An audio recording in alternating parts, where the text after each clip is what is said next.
Saír do rego. Reivindicar as letras subalternas. A fala do Petoco, por exemplo, que garda ao falar dos lugariños como o Greso, a Fontela do Lobio ou o Val dos Guerreiros. Que garda a retranca do verso para cando lle cadra e a prosa pro cotián. Que no seu micromundo creou unha fala de seu para se referir ás cousas, persoas e animais sen referirse concretamente. Que abraia poetas cos seus epítetos, pleonasmos e metáforas, que fala a lingua dos mastíns e dos gatiños que nacen nas lacenas. Que crea un centro da súa periferia con cada letra galega. Pechar un ollo e sentir os chíos da memoria. O papo rubio que fomos torna a lingua escrita imperecedoira para volver á oralidade. O redondel donde da aldea onde nada doe máis que o recordo, porque o futuro é noso. As bestas da pedra de Currais tornan mensaxeiras daquel tempo no que Mesiño creaba unha escola ágrafa na que as lecturas eran partituras. Os pentagramas das cantinas recollen as vidas, os risos da temporalidade. Traspasamos xuntas o limiar rubefacto que nos separa de ser libres. Poemas de Xosé Gago que temos a sorte de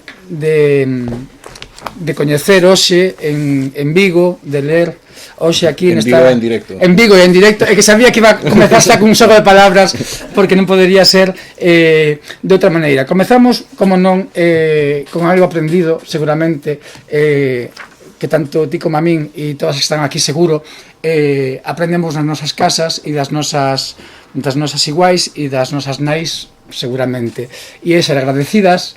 Entón agradecemos a Maribel e a Gonzalo esta acollida desta presentación, deste poemario de iniciación, polo menos no que é a escrita para o mundo editorial, porque estou seguro que non é un poemario de iniciación, igual como poemario sí, pero como escrita non.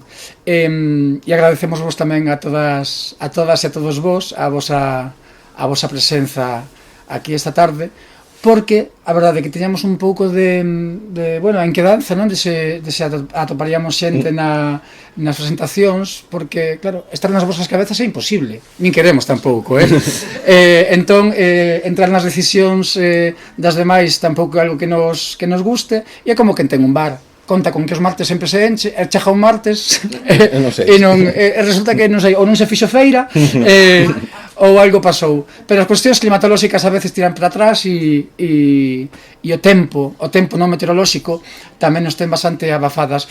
Entón agradecemos, sexa cal sexa o caso, que teñades moito tempo para vir ou non, agradecidas estamos.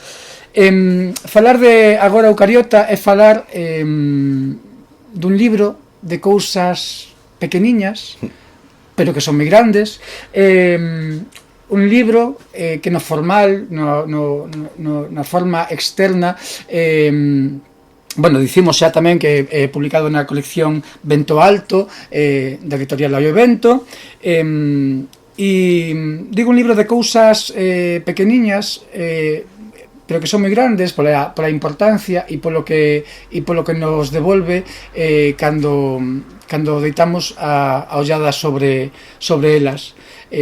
Nalgúnas cousas que lín por aí, nalgúna reseña do libro, falan moito da convivencia do individual co comunitario, da imprescindibilidade da comunidade para sermos quen somos, e eu obviamente vexo todo iso porque iso está palpable, e aparte está traballado, quer dizer, algo que está traballado no libro, non son os poemas, que é un libro de poemas curtos,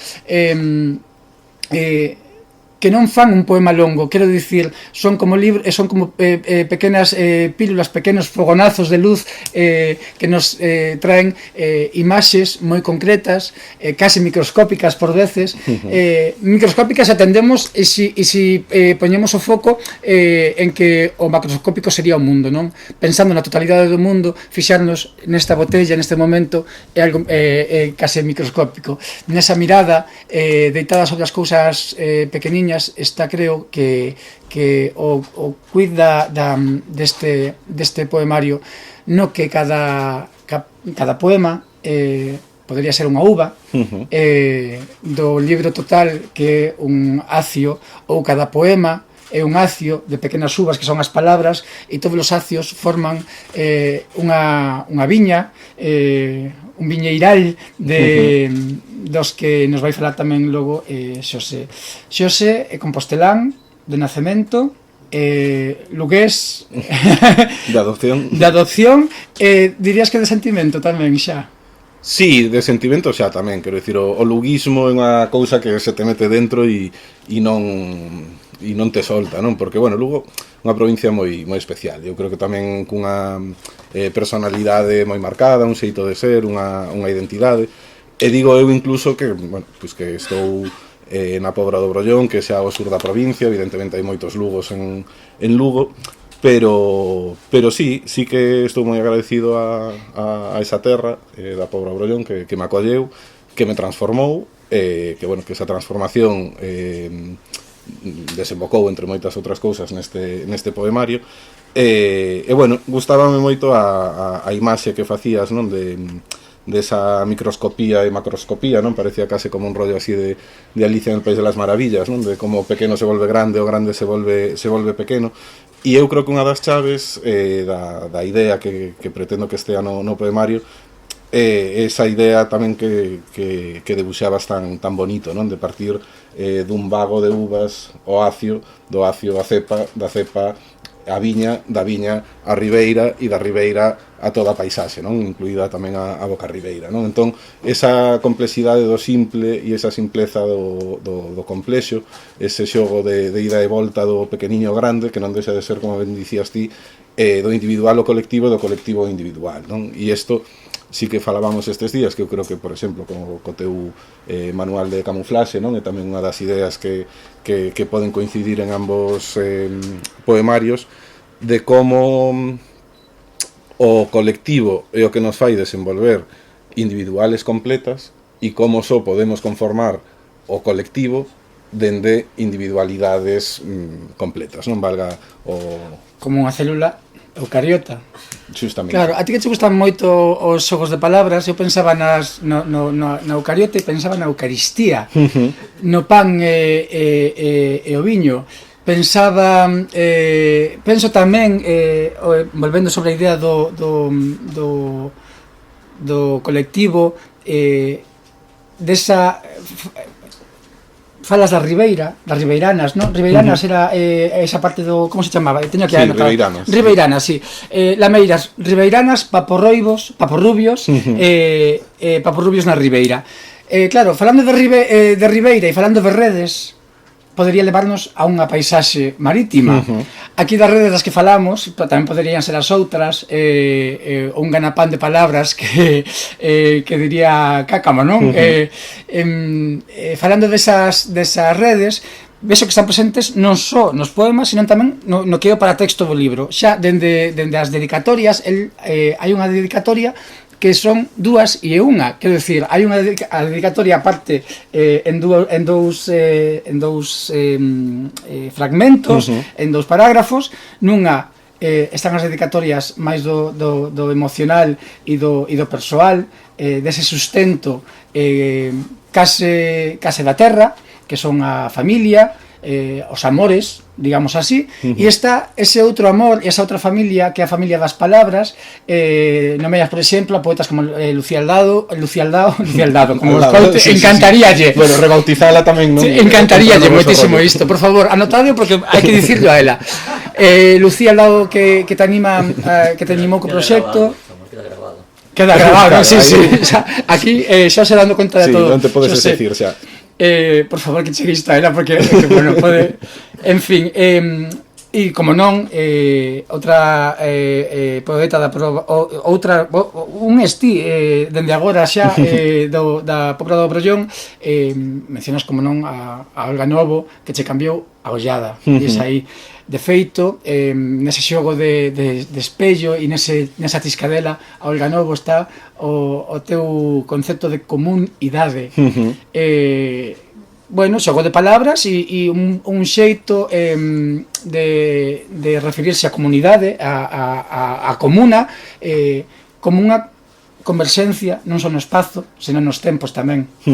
Ti falas, creo que na nota introductoria, nesta nota de autor do libro, de que hai dous espazos que percorren estes poemas e que dan lugar tamén a estes poemas, un espazo físico que é esta terra de Guimaralia, e ese espazo que acaba sendo conformado por todas as persoas que forman esa comunidade, e que é un espazo sin límites. O único límite que ten ese espazo son os corpos de quen forma esas comunidades. Hai un transo que queda reflectido neste poemario. É unha especie de este libro é unha constatación, deixar constancia dese rito de pasaxe, de como o Xosé de hai 6 anos ou 7 chega a esa terra, e como todo a nivel persoal, a nivel íntimo, e tamén o alrededor do seu traballo, do labor que el fai, el xestor cultural, imos intercalando información persoal e información sobre o libro. Sí, el xestor cultural, grande, claro. Xestor comunitario de patrimonio. Aquí mencionábamos ese poema como se chama? O 69, volvo antes, mencionaba a Pedra dos Currais, que esteguei informándome. Todo este coñecemento que che dá o teu traballo e a túa profesión, xunto con ese outro traballo teu que é o do viño, que adoptaches e que aparte como que conforma moito, xa nos dirás a importancia do viño na túa vida. Sí. É incrible como conectan o profesional e que parte da veciñanza, que parte da comunidade, das veciñas e dos veciños interferiu na túa profesión e no teu xeito de levar a cabo a túa profesión, porque non é mesmo ser xestor cultural en Santiago de Compostela que ser xestor cultural na Pobra do Brollón ou en Sanguiñeda, Mos. Sí. Sí, a ver, é interesante o que dixo. Eu creo que hai unha perspectiva de espazo, non? No tocante a que sí, a praxe da profesión, non, da xestión cultural é distinta nun ambiente urbano que nun ambiente do medio rural. Pero eu creo que máis definitorio que eso é a perspectiva sobre como se entende a cultura e como se configuran estes procesos, non? Eu realmente veño máis do mundo da arqueoloxía en comunidade, non? Que digamos que un pouquiño pois a disciplina na que se xestionan xacementos arqueolóxicos, tendo en conta a participación das comunidades locais, das comunidades virtuais, das comunidades visitantes, etcétera, etcétera, en todos eses procesos, non? Entón, ese é o punto de partida, non? A partir de estar no Concello da Pobra, digamos que esa visión que eu traía da miña praxe profesional, a praxe profesional amplíase tamén pois non só a temas arqueolóxicos, sino a outros elementos patrimoniais e tamén o que ven sendo a xestión cultural, non? Entón, é dicir, por unha banda eu creo que eso condiciona seguramente esa ollada. Claro, cando digo comunidade é tamén unha pequena trampa, porque a idade non somos o tempo que reflicte esa idade non somos únicamente nós como habitantes deste espazo-tempo, non? É dicir, eu na paisaxe, pois, por exemplo, da parroquia de Vilachá, que é onde máis traballo fixemos, un proxecto tamén de arqueoloxía en comunidade, é dicir, eu vexo como interfiren nas relacións que configuran esa paisaxe pois os monxes que habitaron o espazo dos conventos que excavamos no ano 2017-18, se non me equivoco, como cohabitan esa paisaxe Juan Abramo Dios, que foi o mestre republicano que foi represaliado no 36 cando se incorpora para dar o curso, non? E que tamén investigamos un poquinho a súa figura, como nos relatos míticos da veciñanza, pois tamén hai certas figuras, pois eu que sei, que foron as primeiras en poñer os aramios nos viñedos, etcétera, etcétera, e despois dentro desa convivencia, digamos, máis física, non? Máis do día a día, pois como estamos, pois persoas de 90 e pico anos con persoas de 20 e pico, non? É dicir, esa transxeracionalidade tamén é importante, non? Dentro do poemario e de entender como ao final a paisaxe é algo que, bueno, que evidentemente nos supera, pero que do que somos parte integradora e parte absolutamente creadora, non? E de como ao final, pois, entender unha paisaxe, pois, que eu percibía pois antes de chegar a Pobra seguramente pois como unha paisaxe patrimonial, non? Como un espazo no que suceden cousas pois nos que na Idade do Ferro se crea un castro, na Idade Media se crea un xacemento tipo monástico, etcétera, etcétera, non? Pero como eso convive coa configuración arqueolóxica da paisaxe, non? Como eso convive coa configuración forestal, digamos, a partir dos anos 60, non? Xa do franquismo, e de como todo eso nos leva a entender, ou me leva a entender, a entendernos como unha colonia biolóxica, como unha colonia celular que habita e transforma un espazo, non? E do mesmo xeito, eu sempre digo que, bueno, pois que eu cheguei ali para enxergar un proxecto de transformación territorial e como froito dese proceso de transformación territorial, pois acabei transformándome tamén a min mesmo, non? Porque non nos podemos disociar do obxecto sobre o que traballamos, non?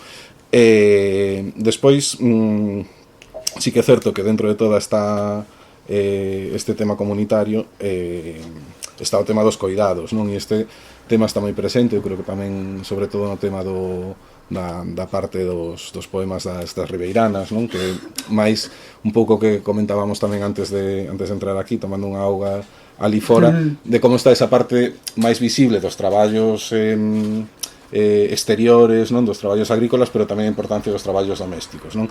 E máis unha vez vamos pois outra vez do doméstico ao colectivo, do colectivo ao doméstico, non? Entón, estas redes son moi interesantes e quedoume tamén aquí como unha nota, non? De algo que comentabas de bueno, de como esta ribeira, non? Falamos da ribeira e tal e cual, como nos podería levar a orela do mar tamén, non? Eu creo que hai unha diferencia que tamén se ve no libro, ou que a mí me gusta moito esta imaxe poética do que son as ribeiras fluviais, non? Falamos aquí da ribeira do Sil, é dicir, no mar tes unha ribeira e, bueno, si, se avanzas moito chegas a América e tes a seguinte ribeira, non? Pero este xogo das dúas ribeiras tamén da veciñanza de Trasmonte, que é unha das aldeas de Vilachanas que pasei máis tempo, e a veciñanza de Torbeo, que é a comunidade que vemos en fronte, non?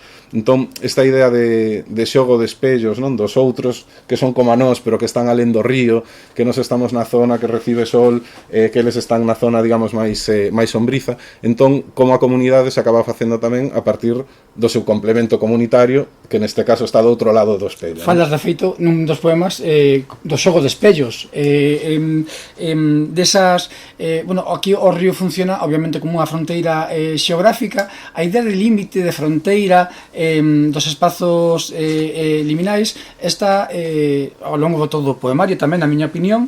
Falas das muradas, das construcións de muros, aí a tua parte arqueolóxica, pero non só esa arqueoloxía está presente no poemario, esa arqueoloxía do que busca e vai sacando capas de estratos de terra, esta arqueoloxía do coñecemento e da que tamén mencionabas ahora a paisaxe, fala Susana Sánchez Arins, que fai o prólogo, un prólogo maravilloso, ademais do libro, fala do complicado que é escribir a paisaxe e deitar unha ollada ou verter unha ollada sobre a paisaxe, porque precisa dun ritmo distinto, sobre todo moi distinto o que levamos habitualmente os tempos da natureza e os tempos do rural, que se mantén fiel á ruralidade, e non como falábamos antes tamén de entrar aquí neste concepto do rural como de resort ou de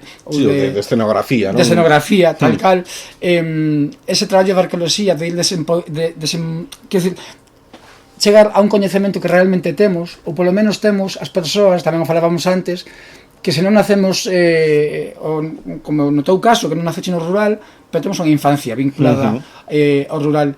Ese coñecemento, para escribir esa paisaxe, ti tiveche que tirar moito de coñecemento desa comunidade que estabas coñecendo e que te coñecían a ti, pero seguramente desempoiraches moitos coñecementos que xa tiñas e tiñas aí agochados e que te serviron a hora de escribir e de reescribir. Sí. Isto todo vai a seguinte pregunta, con flujo seguinte. Es un escritor de escrita lenta, de ritmo lento. Non quero dicir que o poemario teña un ritmo lento, que non me parece para nada. Ten un ritmo pausado e porque é o ritmo que precisan as observacións minuciosas.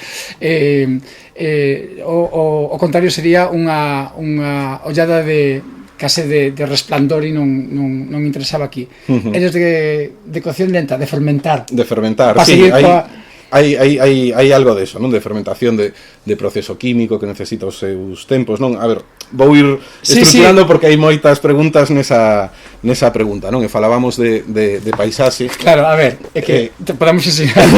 Aquí temos o que vai escribindo él e aquí temos. Entón, claro, son dúas formas de traballar a cabeza distintas. Sí, totalmente, sí, isto é o caos e Samuel a orde. O revés, bueno, non sei. Sí. Pero sí, falando de paisaxe, non? Eu creo que hai unha reflexión interesante que é... Dos límites, falábamos. Sí, dos límites, pero de que por veces sucede que se impón sobre a idea de paisaxe a paisaxe mesma, non? Este é un verso que escribiu o propio Samu e que quería traer porque, bueno, a verdade é que ten moito de verdade, non? Con respecto o da paisaxe, é dicir, ás veces tendemos a confundir neste caso paisaxe con paisaxe natural, non? O paisaxe con ruralidades. Porén, é dicir, a configuración ou estudo sobre unha paisaxe pode ser sobre unha paisaxe urbana tamén, non? É dicir, sí. Por deixar isto claro. E por ser inclusivo, non? Porque estamos en Vigo. Porque estamos en Vigo e evidentemente non quero sair apaleado, non? Pero sí que é certo que esta visión de paisaxe, dicir, neste caso concreto, trasládase a este lugar, porque como ben distí, non? O sea, o lugar no que eu puiden facer o meu buratiño e a partir da permanencia, non? Pois é dicir, a paisaxe non sucede no miradoiro maravilloso que temos na parroquia de Vilachá. A paisaxe sucede na cociña do Petoco, non? Cando chegas da poda e saca uns chourizos e uns viños, e aí é onde te empeza a contar a paisaxe, non? E onde te empeza a contar bueno, que viña podastes? A viña do Greso, vale, pois si, esa estaba ao lado dunha que tiña meu avó, que non sei que non sei canto, pero recordo que... Entón, aí é cando empezas a entender todas esas relacións, non? Entre a toponimia, que é fundamental, eu creo que atravesa tamén bastante o libro e que nos fala dos lugares, e de como ao final toda esa comprensión e esas relacións, é dicir, vou vos poñer un exemplo bastante claro do que é de como se verbaliza a paisaxe, non? Ou de como a paisaxe existe nos cerebros das persoas que as habitan. Un dos lugares máis maravillosos dun territorio que actualmente se coñece como Ribeira Sacra, non? Do que formamos parte, que sabedes que está agora mesmo pois candidatando a ser patrimonio mundial. De feito, este xuño será cando se dea o veredicto final. Un dos lugares máis fascinantes para entender como se configuran esas muras, non? Esas terrazas de cultivo onde se cultivan as vides, é o lugar dos conventos. E o lugar dos conventos, como dicía antes, é un lugariño que está na parroquia de Vilachá, no medio do viñedo, dicir, poñámonos xa na ribeira do Sil propiamente, no medio de terrazas de cultivo que actualmente están cultivadas, non? Este lugar, cando empeza todo este proceso institucional, non, de candidatura a patrimonio mundial, non estaba no mapa, vale? Este lugar non estaba nin tan sequera nos catálogos de patrimonio da Xunta de Galicia, non? Que manexaba nos inventarios, e non estaba, é dicir, ese era un lugar que non existía para a academia, para a investigación, onde se existía era precisamente na cabeza do Petoco e na cabeza da veciñanza. É dicir, unha vez que nos empezamos a facer o traballo de campo en Vilachá, moitas das persoas coas que conversamos, non me gusta a palabra entrevistar, non? Sino que nesa conversa, ese intercambio de coñecementos, falaban do lugar dos conventos, que estaban no medio dos viñedos, efectivamente, que ali vivían os monxes, que os monxes eran o poder e que eran bastante chungos, non? Que metían a xente nunha cárcere e que os obligaban a construir as muras, as terrazas de cultivo para poñer as vides, non? Este contrarrelato veciñal, e digo contrarrelato porque contraponse o relato máis institucional, sobre todo naquel momento, da romanidade, digamos, dos viñedos da Ribeira Sacra, non? Entón, é dicir, fronte ao prestixioso, non? Que era o mundo dos emperadores, o mundo romano, o que dentro do século XIX os eruditos e académicos quixeron ligar ese territorio, a veciñanza tiña o seu relato, que se vinculaba máis pois a uns monxes así medio borrachuzas e tal e cual. Claro, por ser afable. Por ser afable, justamente, claro. Por poñelo así e tal. Bastante tiranos, que obrigaban os veciños e tal e cual, non? o pasarlle o filtro, digamos, non, como no CSI, as luces estas violetas que din os fluidos que hai, etcétera, etcétera, pois o pasar a luz dos fluidos, os fluidos que atopamos foi que no lugar no que os veciños sinalaban como o lugar dos conventos que vivían os monxes, efectivamente había un eremitorio do século X, era un espazo sagrado no que enterraban, atopamos os enterramentos, os eremitas que convivían ali, que ese espazo despois pasou a formar parte do mosteiro de Monte de Ramo. Temos na colección documental do mosteiro de Monte de Ramo todos os documentos de foro no que os monxes xa cistercienses, non, digamos, cun poder absoluto, para entender, non, a partir do século XIX, co cister trecese xa como unha rede bastante que podemos chamar capitalista en certo xeito, non sei, unha explotación do territorio como moito máis fonda, non? E temos todos os documentos de foro no que os monxes van aforando parceliñas, non, a todos estes veciños e veciñas de Vilachá, o cal é unha maravilla, neste colás que vos dicía antes, temporal, no que de repente de súpeto temos os nomes de veciños e veciñas de Vilachá do século XIII que están aforando esas viñas, non? E non só nomes de veciños e veciñas, temos en moitos casos o alcume, non, desa persoa, venme agora non sei que, non sei canto, fulanito de tal, o que chaman o xaneiro, non? Entón temos un alcume dun veciño de Trasmonte do século XIII, temos a información de como Perdón, o Mesiño é un deses? O Mesiño non é un deses, o Mesiño Vale. podemos falar despois, Sí, localizamos despois. noutra É que parroquia. tuve que buscar moitas cousas. Sí, Bueno, a ver, claro, que hai, está guai, claro. Sendo algo ligado á arqueoloxía, ten que ter capas, non? Claro, Neste caso, capas ten que de ser lectura así, ten que ser, que podemos avanzar máis ou menos, non? Pero temos tamén eso, pois, por exemplo, a idea tamén de que era un mundo, falábamos un pouco antes desto, non, moi masculinizado o traballo dos viñedos. Temos tamén documentos de foro no que son mulleres as que están asforando as viñas, non? É dicir, entón, todo isto empeza a desmitificarse, ou toda esta verdade científica empeza a gromar, grazas a que pois un día o Petoco na súa cociña falounos deste lugar, non? Entón, é dicir, fixen así como esta pequena digresión, pero que eu creo que simplifica bastante ben o que é o proceso de transformación, digamos, pola miña parte, que eso máis ou menos pois xa me tiña acontecido, non, en outros lugares ou experiencias laborales, de ver como digamos, no imaginario colectivo das comunidades tradicionais se conservan chaves para os xacementos arqueolóxicos, pero todo eso unido despois o que distí, non, pois o feito de irme eu tamén arribeirando devagar, non, e de repente despois xa non compartir únicamente con eles ese coñecemento, sino tamén pois o coñecemento vitivinícola, non, e froito deste intercambio que se dá con Pedro, é dicir, veño agora de estar esta semana podando as viñas, non? Eu hai 4 anos non sabía podar unha viña, non sabía nin por onde había que empezar, non? Entón, este intercambio de información é fundamental para entender a paisaxe, pero sobre todo para transformarse en paisaxe, para ser paisaxe. E eu son do convencemento de que non entendes unha paisaxe, repito, sexa urbana, sexa rural, sexa marítima, sexa de Saturno, si non es paisaxe, si non faz ese proceso de ser paisaxe, non? É que a outra opción é quedar co relato do imaginario, e o relato ten algo moi enganoso, que o relato é lineal. Eu veño de ler, bueno, a veces coincide que les cousas e van caendo cousas e hai unha especie de lógica que non opera unha lógica da razón, que chamalle casualidade ou que sexa, e todo vai falando sobre o mesmo, non? E lín hai pouco alguén que dicía que unha historia se é lineal, se se conta unha historia de xeito lineal, estás contando unha mentira. Entón hai que meterse no que falabas ti de colaxe. Non se trata de, claro, se quedamos coa historia e co cadro cronolóxico de algo, é moi cómodo, pero todo que é moito máis cómodo ten moita máis trampa.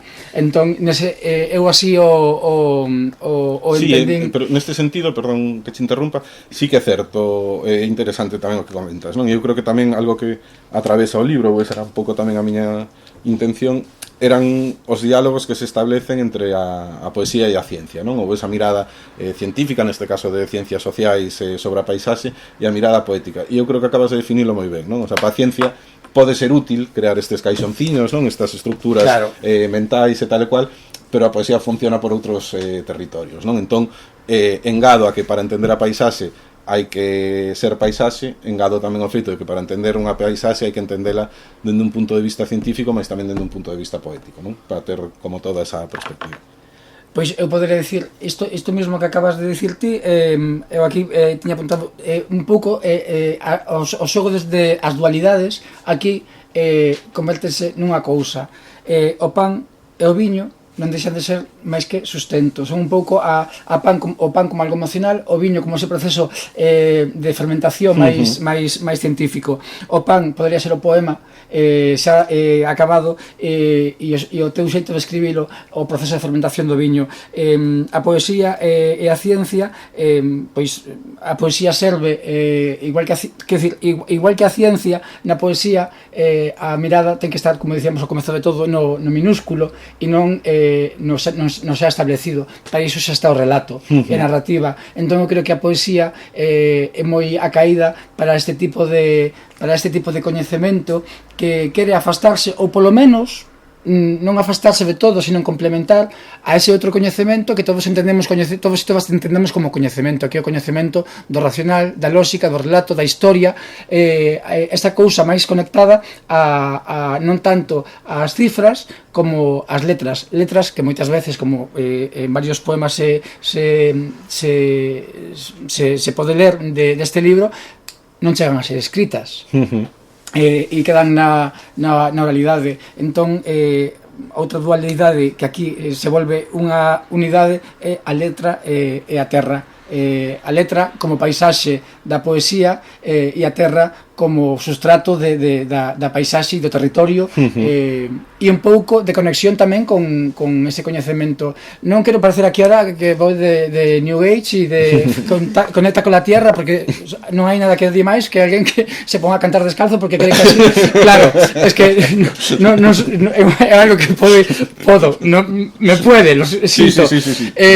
Pero é que realmente o sinto así cando penso na miña boa, e penso que non a lectura non entra dentro do seu oficio, dentro da súa vida e do seu xeito de coñecer.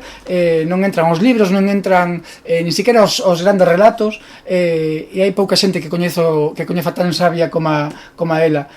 Igual é que o seu xeito de coñecer é estar en contacto coa terra, e de feito foi ese. Entón, falas, por exemplo, como se conecta co coñecemento da terra, pois chamando as cousas polo seu nome, chamándolle, por exemplo, a maio o tempo das cereixas, non? A miña avoa, si, eu falo da miña avoa un pouco como personaxe tamén colectivo, vale? Como que poder ser as avoas de todas nós. As nosas avoas todas. As nosas avoas, si, falando o tempo das cereixas, o tempo da vendima, o tempo de tal, o tempo da cuaresma, o tempo, todos estes tempos que non teñen un nome concreto, e que en cada casa son un tempo distinto, e que ao final está conectado con todo iso. Quería preguntarche, que teño apuntado, e que isto é algo que busquei tamén, e agora sinto un pouco estúpido, porque está buscando quen era o Petoco. E atopáchelo. Pero encantaríame que hubiese unha entrada de Wikipedia coa cara de Petoco, porque o Petoco é un veciño. Sí. Claro, e sería genial, porque ou isto, ou en lugar, ou tal, porque claro, na poesía todo é posible, que o Petoco podería ser incluso unha linguaxe inventada en Guimaralia. Xusto. Pero contanos do Petoco, porfa. Sí, o Petoco, a ver, actúa un pouco, pois como dicías, a túa avoa, non? Como esa personaxe colectiva, o Petoco é ese sapiens, digamos, que permea a paisaxe, non? Para min. Aparte, hai un dato moi curioso do Petoco. É dicir, o Petoco, a ver, é unha persoa que dicir que eu teño evidentemente moitísimo agarimo, non? Pero digamos que para nunha capa, non? Volvemos á capa, nunha capa de lectura máis superficial, o Petoco sería, bueno, pois un pouco esa persoa que Rafa Quintía definiría como a persoa que vai abrindo o desfile do entroido, non? Entendámonos un pouco como, para moita xente, pois como unha persoa caricaturesca, non? Festivo, non? Así un pouco ese rol de bufón, non? De bufón. Entendo que porque él está cómodo con esa proxección tamén cara fora, non? Pero despois o Petoco, é dicir, é un guardián de coñecemento paisaxístico, non? E Petoco, unha persoa que tivo unha vida complexa, non? Na que, bueno, pois, de moi pequeniño estivo traballando no encoro de Santo Estevo, quero dicir, foi para ali pois, con 12 anos, se non me equivoco, dormindo o raso polas noites, etcétera, etcétera, ata que viu que esa vida era como bastante tal, e decidiu marchar, pois tamén de adolescente para Aragón, onde tiña unha tía que supostamente o iba a recibir, onde, bueno, pois houbo tamén problemas ali, etcétera, etcétera, que o acaban levando dali a Barcelona, chegando a Barcelona sendo un neno, onde pasou prácticamente o resto de toda a súa vida, non? Traballando pois no ámbito do mundo dos lavados de coche, garaxes, etcétera, etcétera, non? Eso no laboral, no tema de lecer, vivindo absolutamente as noites máis gloriosas de Barcelona, e algún poema aí pois sugestionado por relatos míticos de noites barcelonesas de Petoco. Que fala de Aragón a Barcelona, que de repente isto aquí... Sí, claro. Pero que ese é o tema tamén, non? De estar de repente de súpeto en Trasmonte e que isto en Maralia, e que isto che leve a que Petoco pois tiña un amigo que traballaba no zoo de Barcelona, que era o cuidador de Copito de Nieve, e Petoco relata como eles iban moitas veces facer paellas onda Copito de Nieve e que prácticamente lle daban paella de comer na boca, non? E o único que di é como, non, o cuidador de Copito non podías nin tocalo porque estaban moi apegados, e se interpretaba que estabas atacando o seu cuidador, joder, pois Copito un gorila. Serán os novos Monito Punch e Peluche? Pois podría ser. Claro, a ver... Pero, perdón, por pechar este círculo, non? Que creo que é importante dicilo. Contaba un poquinho o de valar vital de Petoco, non como algo, digamos, tan anecdótico, senón como el despois, na súa volta, xa digamos de persoa xubilada que volve a Trasmonte, decide que non vai baixar a Ribeira nunca máis, que xa traballou todo o que tiña que traballar, pero é unha persoa que actualmente ten 83, 84 anos, se non me equivoco, pero como sen volver baixar a Ribeira seguramente dende a mocidade, é a persoa que garda todos os topónimos, microtopónimos, todos os lindes e todo tal. É dicir, el non vai a Ribeira, pero sabe absolutamente quen podou, quen non podou, onte estivo, tal. E quero dicir, a min eso pareceme é o paporrubio da Ribeira, non? Porque non necesita estar para ser, non? E iso é unha cuestión, é dicir, é un ser gaseoso prácticamente, non? É que un pouco a reivindicación, preguntábache polo Petoco, porque despois acabei intuindo que o que bueno, ao final intuir un pouco o coñecemento que sacas ou a forma de entender a poesía, non? Acabei entendendo que era un pouco a reivindicación, non con tono reivindicativo, nin de alzar pancartas, nin lemas, pero sí que é certo que é tan importante neste libro mencionar a Olga Novo, a Lucía Aldao, a Sánchez Arins, que encabeza o libro, tan importante como esas mencións da letra escrita, están as mencións e o que fai, bueno, e quen sustenta este coñecemento. É moi importante coñecer a Copito de Nieve, pero é importante saber quen foi o sustento e quen axudou a sustentar a Copito de Nieve tanto... Quero dicir, isto é un símil bastante fulero, non? Pero eu penso en Rosalía, non de Castro, sino en la Rosalía Tra, e todo o mundo se recordará a Rosalía, pero ninguén recordará o bailarín da Rosalía ou a bailarina da Rosalía. Entón toda esta xente que está detrás de quen leva o protagonismo e que traballa a reo e que nunca ten un lugar central, e que realmente, pois como estamos vendo, Petoco, por favor, Petoco forever, que era unha camiseta xa, claro, é moi guai que Petoco sexa o paporrubio na Ribeira, porque o que ten esa ollada de lonxe, pero minuciosa tamén, e porque supoño que algo que hai moitas cousas nas que as aves nos levan vantaxa, aparte na capacidade de voar, nun tipo de memoria que queda máis no vento, e sabese que as palabras levas ao vento, entón será que o vento contén todas as palabras e todo o coñecemento que non está escrito. Lesnos algún poema, ti? Sí, bueno. No, digo, porque sí que quería comentar máis cousas. Sí, contarme, que eu son moi de contar. Igual, claro, pero igual podes escoller algún poema que che deba contar algo que eu non che preguntei e que che apeteza. Vale, sí, eu un pouco tamén por pechar este diálogo que abrías agora, non? Este biólogo.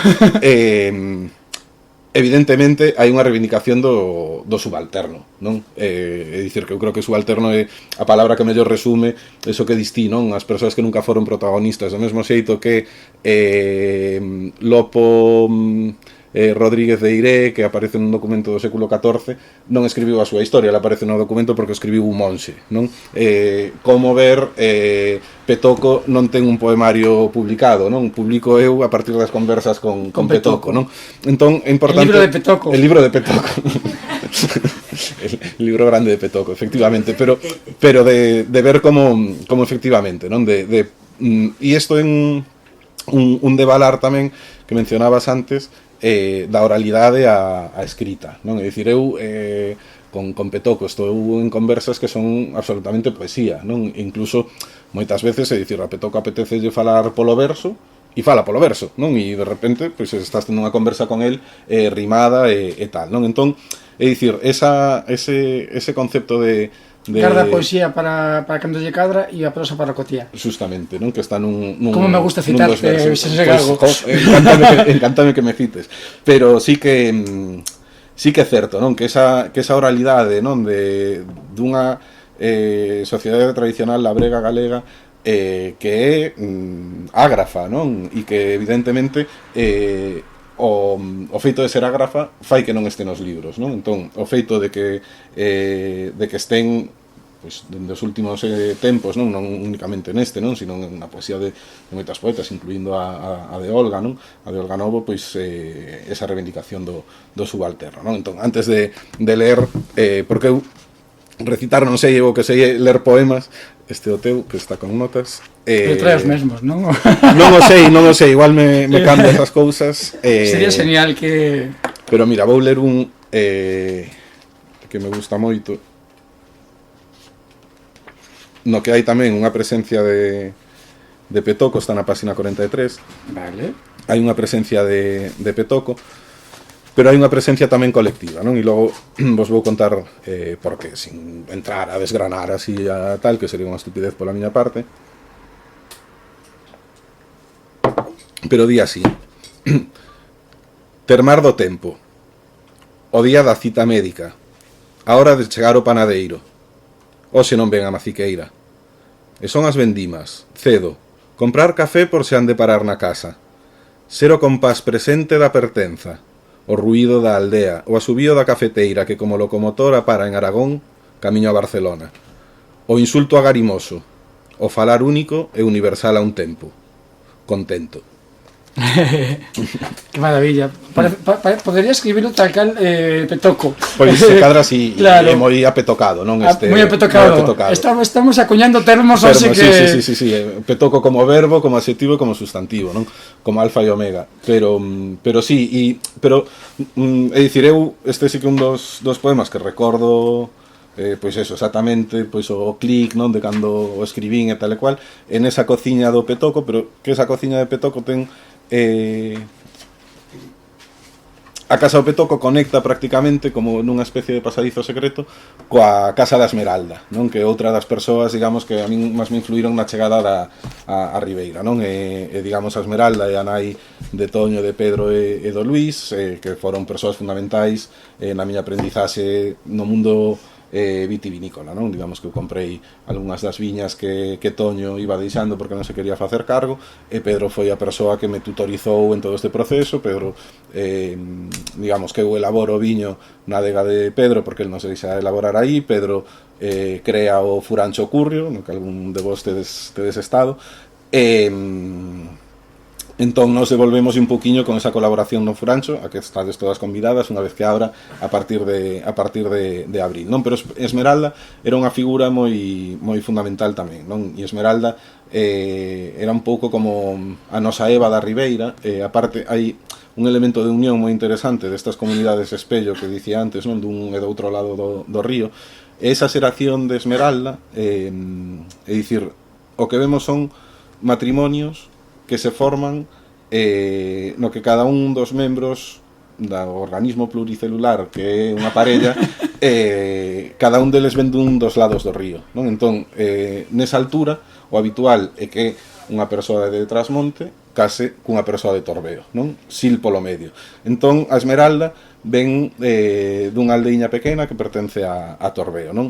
Cruzan o río para mocear, non? E esta idea tamén moi interesante dos cambios da paisaxe, é dicir, hai unha gran transformación da paisaxe da Ribeira do Sil, que é a construción das terrazas de cultivo, non sei, a partir do século X, fundamentalmente no século XII, pero hai outro gran momento de transformación da paisaxe do que se fala menos, que é no momento do electrofascismo, non? E a construción dos grandes encoros por parte da ditadura franquista para favorecer pois a familias do poder, etcétera, etcétera. Comentaba antes como Petoco foi subalterno dese proceso traballando no encoro de Santo Estevo, e como a construción deses encoros modifica toda a paisaxe, non? Suben os niveis do río, acaba todo un sistema cultural no que hai un aproveitamento do río pois a nivel de pesca incluso, non? Que leva aparellado toda unha cultura material de aparellos específicos, de embarcacións específicas, non? Todo eso desaparece, o río deixa de ser concibido como un lugar de aproveitamento, como un lugar que une e pasa a ser fronteira, porque que acontece? Que antes, incluso en épocas de agosto, pois eles falan de que prácticamente cruzaban o río camiñando, non? Falan tamén de que, bueno, pois como existían as barcas, había barcas de cruce tamén, non? E como, aínda que está un poquinho máis alá, a xente de Castro Caldelas cruzaba por aquí por Vilachá para ir vender a feira de Monforte, non? E viceversa, é dicir, esa idea de elemento que conectaba, non? E que esa transformación da paisaxe que foron os encoros acaba con todo eso, non? Por eso os matrimonios non volveron casar, porque antes ir mocear cando era a festa de Torbeo era plausible, non? Era un esforzo, evidentemente, pero bueno, non era un esforzo maior que ir cara a seguinte parroquia interior, digamos, non? Entón, bueno, Esmeralda, vindo do outro lado do río, como esa Eva primixenia, non? Que realiza esa viaxe, pois para min simbolizaba como esa cultura da Ribeira que desaparece, non? Entón, toda esta chapa solta, porque este poema, pois, digamos que nace na cociña da Esmeralda, transita a cociña da Esmeralda, nace na de Esmeralda, vai para o do Petoco, volve para a de Esmeralda, non? Entón, é a conexión tamén destas dúas persoas, a conexión tamén, que é algo interesante tamén a mencionar, non? Do masculino e do feminino, non? E que ás veces eu tamén reivindico, non? Que moitas veces temos esta idea da cultura tradicional labrega como un elemento cuns roles de xénero moi marcados, non? E que evidentemente están aí, eso non se vai negar, pero igual que están no ámbito urbano, igual que non, esa idea ás veces como de non, ese atraso ou ese tal. Porén, temos persoas como Petoco que desenvolven papeles de coidadores, que el non vai a Ribeira, pero sabes que cando volvas a Ribeira vai ter a cafeteira preparada, vai estar pendente de que se queres comer algo. É dicir, eu fui un pouco Petoco na miña infancia. Pois, o que falábamos antes, justamente. Claro, sí, se queres contalo tamén para... No, quero dicir que iso que temos asociado, claro, esta idea de, dicías ti, atraso entre aspas, obviamente, porque parece que todo o negativo que pode haber na urbe no rural se fai máis negativo, sí. Como, pois non é máis machista ni menos machista, e de feito ni machista ni feminista, ni machista ni feminista de feito está acontecendo moito que nunha volta as orixes, que tamén falábamos antes de comezar aquí con Anxos, que igual a xente non conecta, non asocia a felicidade coa natureza, non? A ver, a xente para que a natureza non se asocia coa felicidade, pero caralla, cando estamos así falando alto, claro, jodidas, sempre pensamos un pouco no recollemento, non? E o recollemento non é posible na Rúa de Príncipe. O recollemento é posible na Beija de Lola, por exemplo.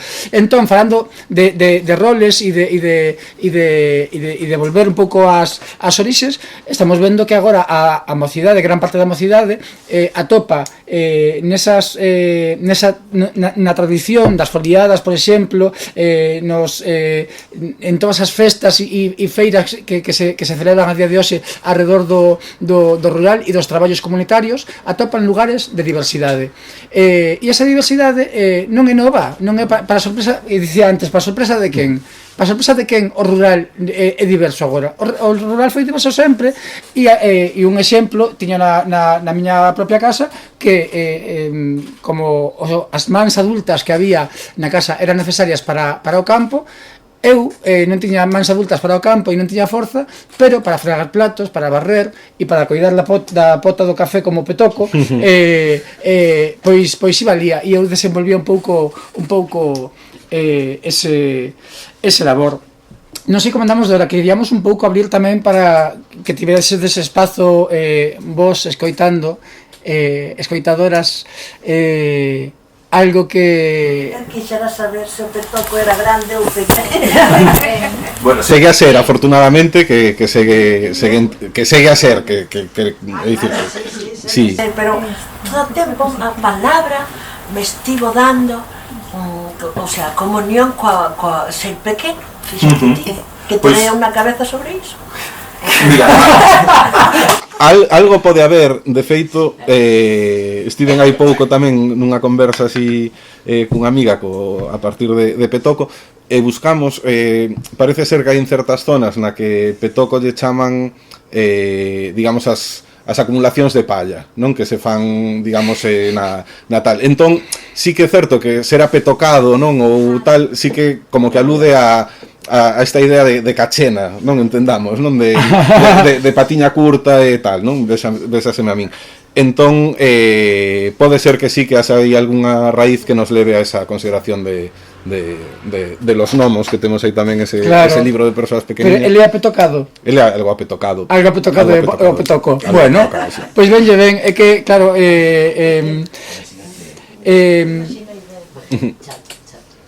alguna de vos ten algo do que estivemos falando, algún... Eu tiña un vídeo. Creo que é petoco. Seguramente. Que se arrancou a bailar ali diante do furancho. Un bailarín estupendo, sí. E empezou a sacar o jersey. Pero creo, non sei se o teño, non?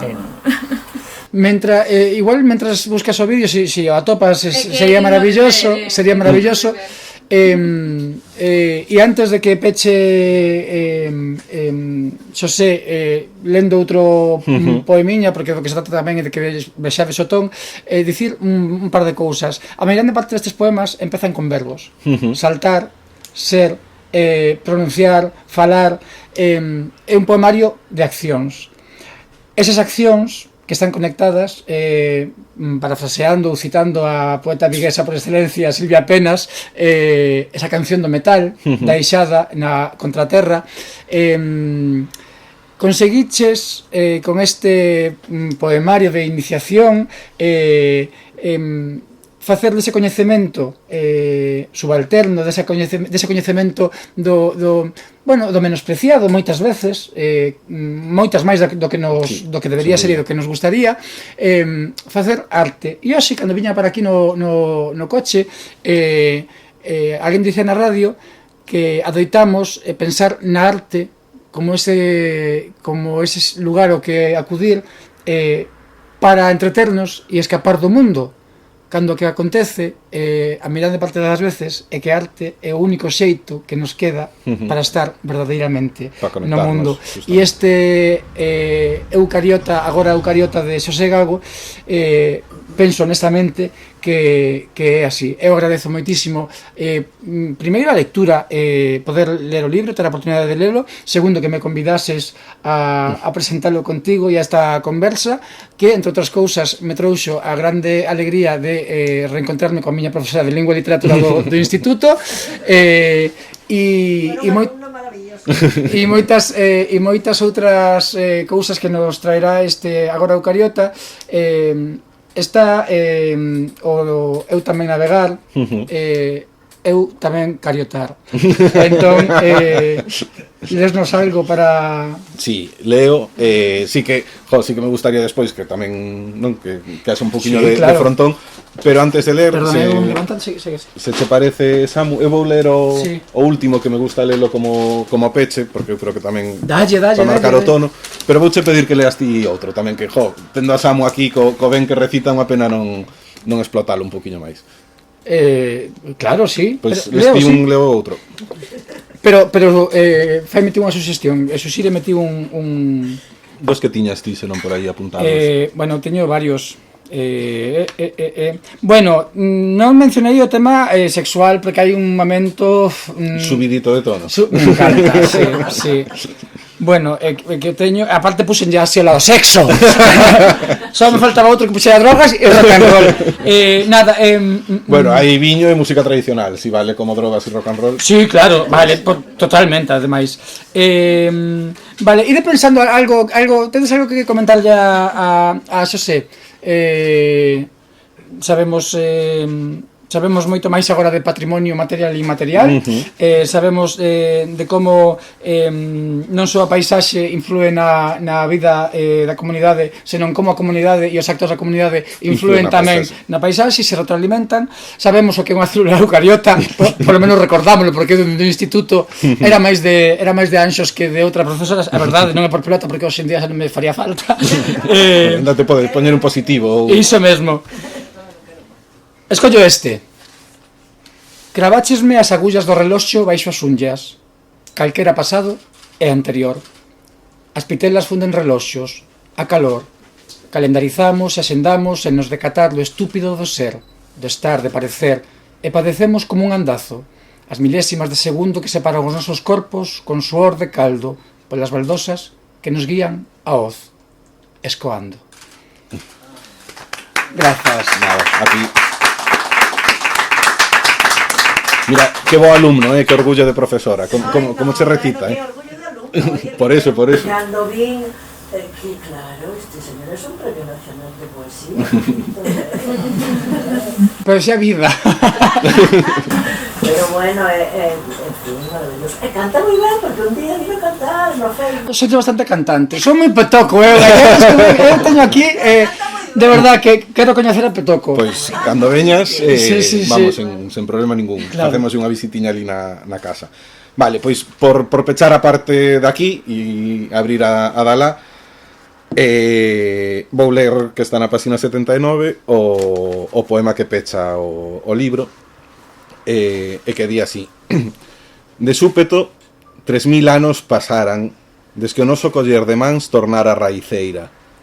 Sentiramos as idades de todos os metais para ver como caía Constantinopla, pechando a última casa da aldea, sen saber que era nosa.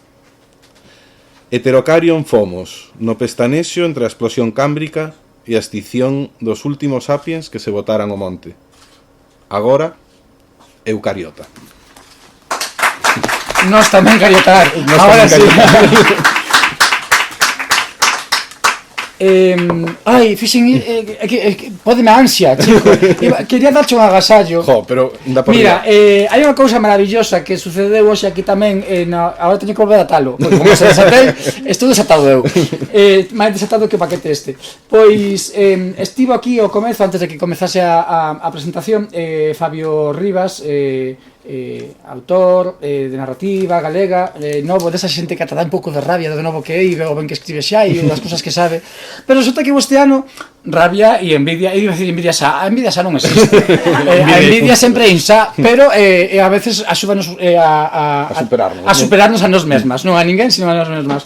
Pero descubrí este ano que aparte de ser un tipo intelectualmente brillante e brillante na escrita, tamén é un facedor de obras de arte maravillosas. Estes días comentábamos o gran labor que fixo Cartabón, ou a implicación na difusión das redes. Dicíame, que locos estes vídeos dos paxaros de Cartabón. E eu pensando nos paxaros, pensando nesa portada de agora Eucariota tan fermosa, pensando nesa carqueixa, nese nome da carqueixa que parece que soa cando pisamos no no monte, quería darte este regaliño para que o vexas e que o mostras a todos, porque creo que é o agasallo ideal para este libro. Home, vindo de ti, Atopamos o... Non sei se o perdín ou teño o móvil tan petado. Es un capaz de buscar Pero se o atopo que... Sí, e mandamos os cartabón, senón eu creo que podo ter unha carpeta de vídeos de Petoco bailando. Podría Maravilla. Pedimos de permiso, por favor. Sempre, sempre. A mí me gustaría, bueno, que si podo facer un vídeo recitando e con Petoco bailando por detrás. Facemos a combo, É que facemos sí. un... Mira, eu teño aquí un TikTok. poemario no que Pepe Cácamo, Sánchez Arins, Olga Novo, e yo quero bailar con Petoco. Sí. Totalmente. A ver, Alguna pregunta, algún comentario para Xosé mentras desenvolve vou non desenvolver así moi lentamente, que son eu así moi piano, maniático, piano, manontropo. manontropo. Así que millor ide facendo preguntas, porque isto vai levar o seu tempo. Sandra, para ti foi sorpresa esta vea poética do teu do amigo Xosé Gago? Bueno, pues a ver, moito non, porque él sempre escribeu. Pero bueno, prosa ten, pero o primer libro que escribeu me regaló él cuando era pequeño un libro de chistes. Co que maravilla. Que unha pasada. Pois amosa porque é moi bonito. E así tamén o que se pode facer co que outros Papo rubio feito de folla. De folla de carballo. De carballo. Sí. Na conta de Instagram que ten todas Sí, as... ten aquí esa pegatiniña, o padumeiro, que... Vale, aquí unha dedicatoria persoal que non vou ler en voz alta, pero si aquí tedes tamén algunhas mostras de pasariños, Sí. pero si todos a seguir e todas en Instagram Claro, a Padumeiro. Padumeiro. Esta é unha serie que fixo de pois. pasariños, que a serie chamase Epiderme do Mundo, e tamén ten unha de retratos que comezou con retrato de Rosalía, feito con De esta Rosalía técnica de Castro, de Castro neste caso. E de variado, e contounos hoxe que ese retrato en folla de Padumeiro, en folla de carballo do Padumeiro, ia para a casa de Rosalía.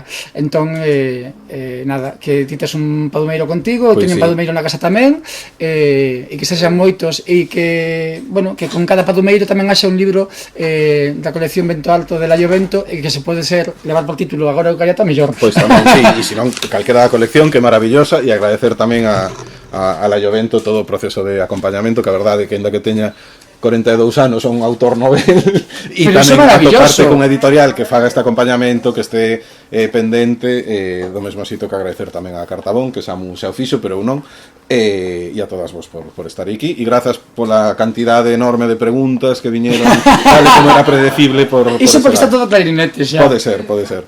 Bueno, un aplauso para Xosé Gago, por favor. E para Samu.